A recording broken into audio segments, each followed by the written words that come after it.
Did you know that the New South Wales government is about to spend $300 million to put a roof over Accor Stadium? But why is this raising eyebrows? Well, a major upgrade was scrapped just 2 years ago. So what's the real reason behind this project, and who's footing the bill? Stay tuned as we take a deeper look into the $300 million Accor Stadium upgrade and the controversies making headlines.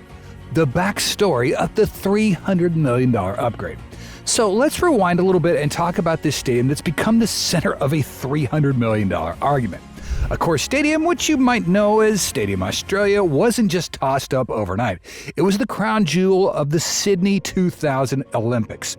Back then, it was massive, shiny, futuristic, but fast forward today, and while it's still huge, it seats more than 80,000, it's still kind of like an old phone with a cracked screen. It still works, gets the job done, but it's definitely not Instagram-worthy anymore. After the Olympics, the place stayed busy. Rugby league games, AFL clashes, soccer matches, concerts, monster truck madness, even church events. This stadium has seen it all, and while it held up surprisingly well, people started saying it could use a facelift. Then, come 2020, the government rolled out this monster $800 million plan to fully reshape the thing into a proper rectangular stadium, meaning better sightlines for rugby and soccer fans and just more modern vibes all around. But then COVID came crashing through the front door like an uninvited guest at a dinner party. Budgets got slashed, priorities changed, and the upgrade plan was tossed in the bin like last week's takeout. Everyone kind of sighed in relief. Well, that was close. Glad we didn't throw almost $1 billion at a stadium in the middle of a pandemic. And for a while, it seemed to be the end of things. But wait, there's a plot twist. Just when everyone forgot about stadium renovations and moved on to more pressing things, the upgrade plan quietly crept back in. Only this time, it wasn't a full-blown redesign. Nope, now it was all about one thing: a massive stadium-wide roof. Yeah, a $300 million lid. Now, to be fair, Sydney's weather isn't always blue skies and sunshine. It can flip moods faster than your ex. And during major events, that's a big problem. Big names like Taylor Swift are used as examples of what can go wrong. One major downpour, and you got 70,000 soggy fans, wet seats, and a show on the edge of getting canceled. Nobody wants that. So the plan is simple: build a roof over it, keep the fans dry, and make the place more attractive for concerts, finals, and international events. The kind of events that bring in serious cheddar and global attention. According to officials, it's not just about the comfort, it's a business move too. If people know they won't get drenched, they're more likely to show up, buy overpriced drinks, and scream their lungs out without worrying about catching pneumonia. And that makes sense, but at $300 million, that's a pricey umbrella. So the big question isn't just why now, it's also who really benefits from this, and that's where things start to get a bit more complicated. Is the upgrade really necessary? Now, is this whole let's roof the stadium idea really a necessity, or is it just someone who got bored trying to spend a few $100 million to stay relevant? Because if you ask around, you'll find that the answer depends entirely on who's talking. Some folks are all in. They say it's a brilliant idea, and about time Sydney joined the big leagues with weatherproof stadiums.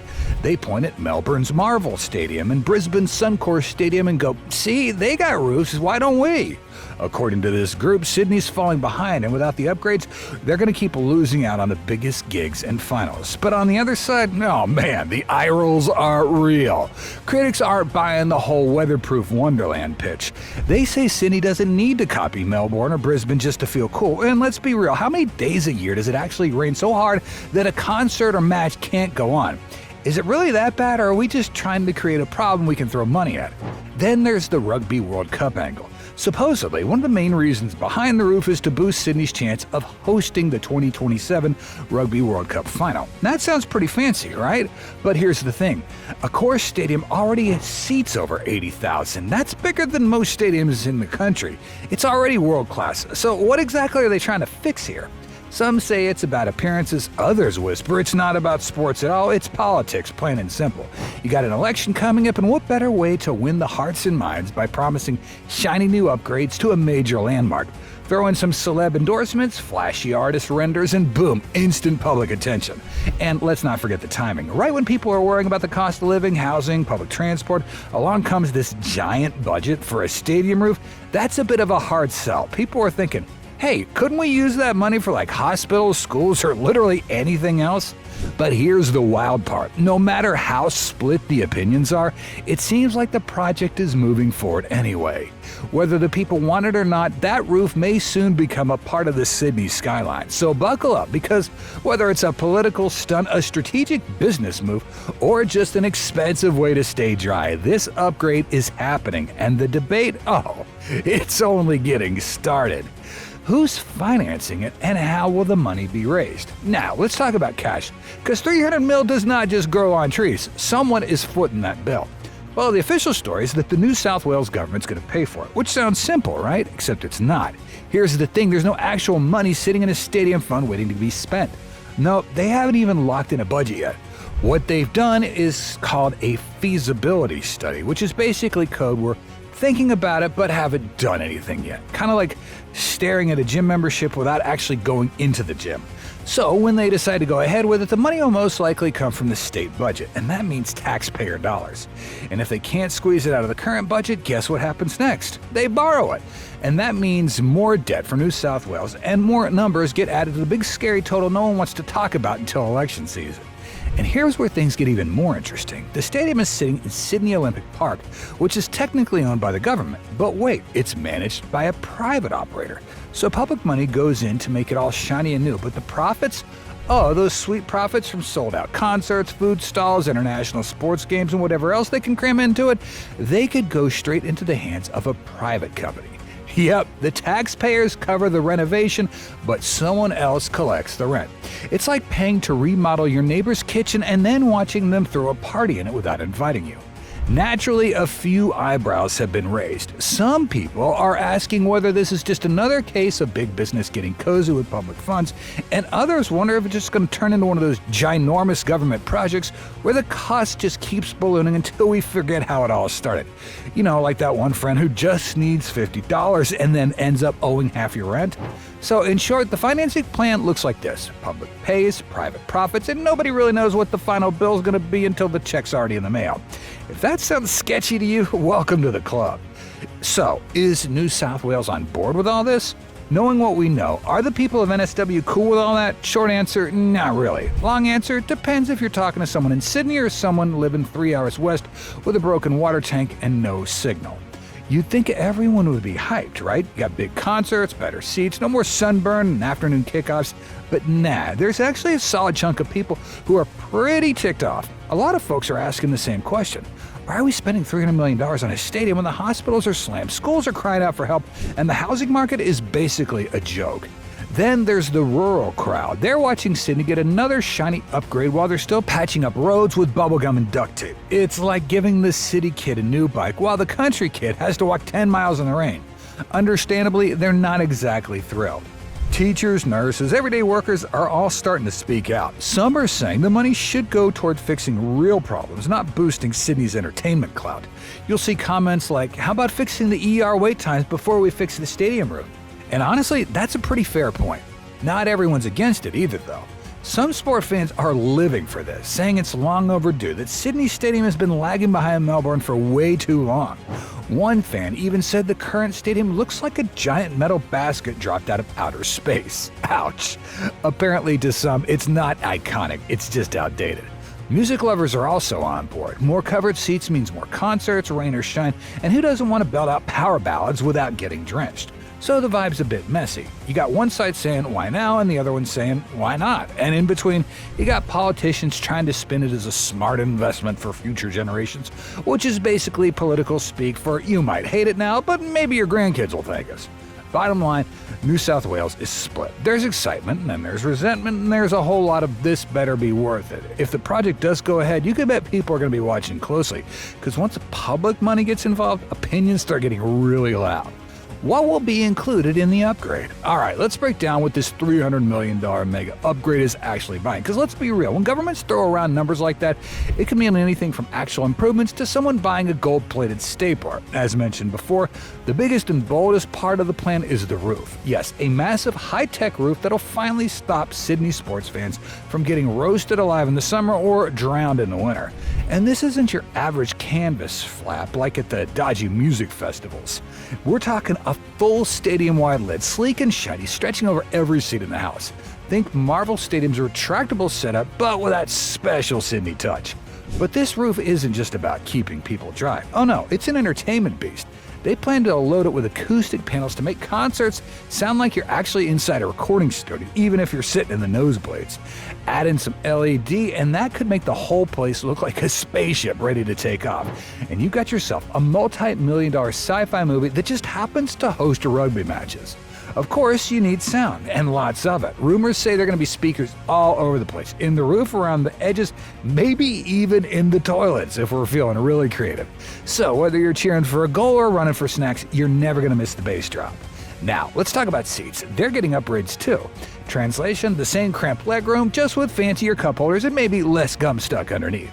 Accessibility is also getting a boost. More ramps, lifts, and easy entry ports for people who aren't trying to climb a mountain to find their section.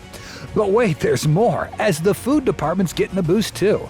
Apparently, the plan includes new food stalls, more diverse options, and possibly a layout that won't require a 20-minute hike just to get a hot dog.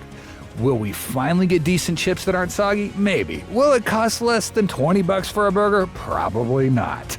Then you got the VIP lounges. You didn't think billionaires are going to sit with the rest of the peasants, did you? Nope. Expect fresh new corporate boxes with private bars, catered meals, massage chairs, and probably scented air.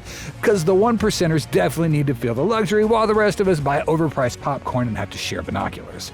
And just when you thought it was all about physical upgrades, you got the tech stuff too. Stadium insiders are talking about facial recognition at the gates, cashless everything, and an app that allows you to order food right to your seat. Because what says fun day out like being scanned like a robot, tracked by GPS, and still having your order on your lap? This whole thing is basically a mix of futuristic Disneyland and a corporate fever dream. It sounds wild, ambitious, and honestly, it's kind of cool. If they can pull it off without setting the budget on fire, City might just have one of the best stadiums in the Southern Hemisphere. But again, that's a big if. Challenges faced. Now, just because they got a cool plan doesn't mean it's smooth sailing. In fact, the whole upgrade project is shaping up to be a logistical soap opera with a side of chaos. The first challenge is that they can't shut down this stadium. That thing is booked tighter than a rock star on a comeback tour.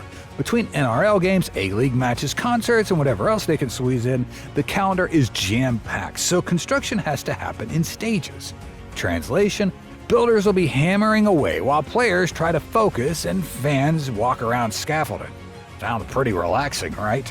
That kind of setup means delays are basically guaranteed. One rainstorm, one late material shipment, one unexpected hole in the ground, and suddenly the timeline is a mess. So speaking of holes in the ground, there's a much bigger concern with the structure itself. The stadium wasn't designed originally to hold a mega-sized roof the size of a small city. Engineers have to analyze every beam, bolt, and corner to make sure it won't collapse like a tower of Jenga blocks. And if it turns out they need to reinforce the whole thing, that's just more money, more delays, and way more headaches. Then there's the weather. Oh, the irony. The roof that's supposed to protect fans from rain might get delayed because of rain. It's like we're getting trolled by the universe. Thunderstorms, wind, heat waves, any one of them could throw the construction schedule into a blender. And let's not forget the lovely world of politics. Public opinion can shift faster than a referee's call. One viral tweet, an angry Facebook group, and suddenly everyone is protesting the roof. And don't even get started on what happens if there's an election. A new government could just come in, take one look at the budget, and decide to cancel the whole thing just because it wasn't their idea. That $300 million? Poof, gone, along with any progress made. Also, you got unions to think about. Construction unions in Oz do not play around. If there's even a sniff of unsafe working conditions, unfair pay, or someone forgetting the Friday sausage sizzle, you can expect strikes, media coverage, and more delays. And then, of course, there's the wild card of unexpected disasters, supply chain issues, toilet paper shortage, price hikes in steel or concrete, even something as simple as not being able to find enough manpower to work full-time. All that can derail the project. So yeah, while the dream sounds amazing on paper, super roof, better food, tech upgrades, comfy seats, actually making it happen, that's where the real challenge lives. This isn't just a stadium upgrade, it's a high-stakes juggling act with sports, concerts, engineering, weather, politics, and public opinion all being thrown in the air at once. If they pull it off, it's going to be a miracle, and if they don't, well, let's just say Sydney fans better hang on to their ponchos. When will it be completed? Now the million-dollar question, when's all this getting done? Well, right now, no one knows for sure, and that's part of the problem with big fancy projects like these. Feasibility study, yeah, that's in the work, and that's basically just a fancy way of saying they're still figuring out if this thing's even going to work. After that, they'll have to go through the whole design project, get the funding approved, which is a whole other headache, sign contracts, and then finally get the actual construction started. Best case scenario, if everything moves quickly and smoothly, maybe we'll see a finished stadium by 2027, just in time to host the coveted Rugby World Cup final that Sydney's been drooling over for decades. Imagine it, shiny new roof, packed stadium, and the kind of event that Sydney can slap on a postcard. Picture perfect, right? But hold your horses, even that 2027 timeline is a big maybe. We all know how these massive projects tend to go. You got one delay here, one budget blowout there, and suddenly we're talking 2030 or later. It's like the whole thing goes into slow-mo after the ribbon-cutting ceremony. So don't be surprised if they run into issues with contractors, unforeseen costs, or who knows, another global disaster that no one saw coming. Remember when the original $800 million upgrade got scrapped? Yeah, things don't always go according to plan. Some folks are already throwing out the idea of just tearing down the whole thing and building a new one from scratch. And honestly, that's not the worst idea. Why waste money trying to fix up an old structure when you can just go full beast mode and start anew? But the rate things are going, we're probably going to get neither. Just a half-finished roof, more debt, and a whole lot of angry tweets. And maybe, just maybe, a couple of fireworks ahead of the Rugby World Cup. So, bottom line, $300 million upgrade to Accor Stadium is either going to be a brilliant move that boosts Sydney's global status or a massive money sink that leaves taxpayers soaked. The idea sounds cool on paper. A weatherproof, high-tech stadium with world-class concerts and events? Sure, who wouldn't want that? But when you look closer at who's paying, who's benefiting, and whether people actually want it, things start to get murky real fast. Maybe the roof will help Sydney shine again, or maybe it's just another big shiny thing to distract us while real problems stay ignored. But what do you think about blowing $300 million on a stadium roof? Let us know in the comments below. We are committed to releasing 2 videos a week. Like, share, subscribe, and hit the bell icon for more visionary builds.